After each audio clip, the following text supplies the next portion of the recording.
Assalamualaikum warahmatullahi wabarakatuh. Bismillahirrahmanirrahim. Saudara, satu dari sekian banyak yang harus dipertanggungjawabkan di hadapan Allah Subhanahu wa taala adalah harta. Logikanya semakin banyak harta yang kita miliki, itu akan semakin banyak hisab, catatan yang harus diperhitungkan.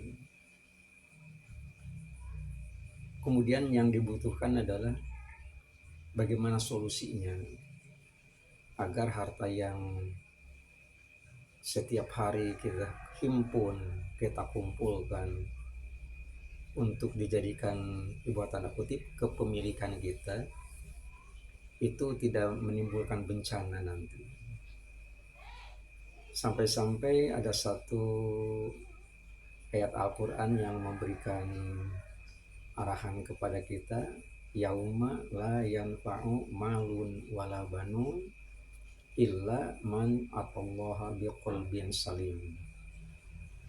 Nanti di akhirat itu tidak ada manfaatnya. Yauma la yanfa'u malun, harta kekayaan itu tidak ada manfaatnya.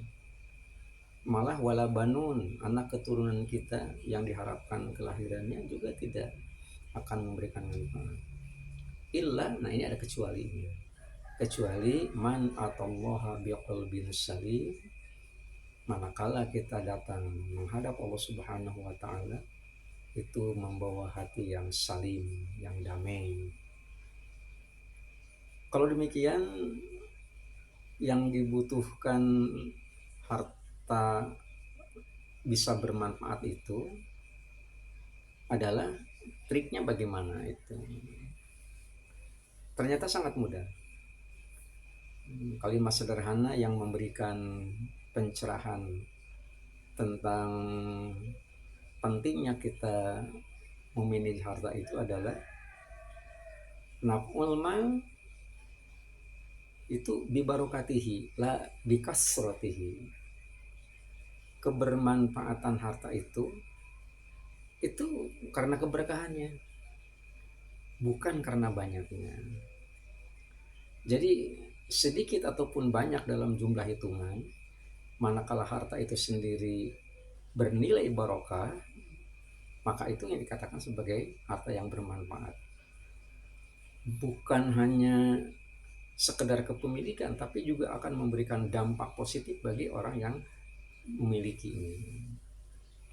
Sudah barang tentu perlu dikelola. Ibarat kalau kita punya barang kemudian harus kita pindahkan, harus kita bawa, sebut saja pindah tempat dari satu kota ke kota lain, dari satu daerah ke daerah lain. Kalau ini malah dari dunia pindah ke akhirat. Bagaimana supaya harta itu sendiri tidak memberatkan kita? Maka harta itu harus dikargokan. Dikargokannya tentu harus melalui kargo yang resmi. Kargo yang resmi itu sendiri berbentuk zakat, infak, dan sodako. Ini kargo yang resmi. Dalam artian supaya tidak menimbulkan bencana di akhir nanti, tetapi malah menjadi penuh kebermanfaat bagi kita dan kita tinggal memetik hasilnya, maka ketiga kargo ini itu layak untuk bukan hanya dilirik gitu ya, tapi diaplikasikan dalam kehidupan sehari-hari. Lagian yang namanya zakat, infak, dan sedekah itu sendiri kan dalam catatan sejarah tidak ada ya orang yang jatuh miskin gara-gara sedekah, nggak ada gitu ya.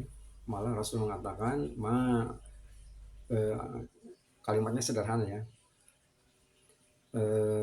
bahwa yang namanya sedekah itu sendiri itu akan memberikan dampak positif bukan hanya secara moral, tapi juga untuk bisa menyembuhkan berbagai macam penyakit.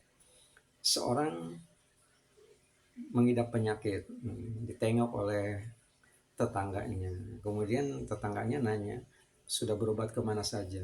Kemudian yang bersangkutan menjawab, sudah berbagai upaya dilakukan tapi belum sembuh juga.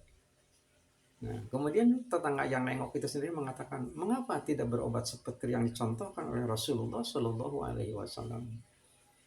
Dia nanya, "Memangnya Rasul ngajarin apa?" Nah, kemudian tetangga yang nengok itu memberikan jawaban, "Tadawau bis shadaqah." Berobatlah dengan sedekah. Nah, berobat dengan sedekah kemudian yang sakit menjadi sembuh, itu bermakna, salah satu maknanya adalah kebermanfaatan. Kebermanfaatan harta itu ternyata dilihat daripada nilai barokahnya, bukan dilihat dari banyaknya. Demikian, mudah-mudahan bermanfaat. Wassalamualaikum warahmatullahi wabarakatuh.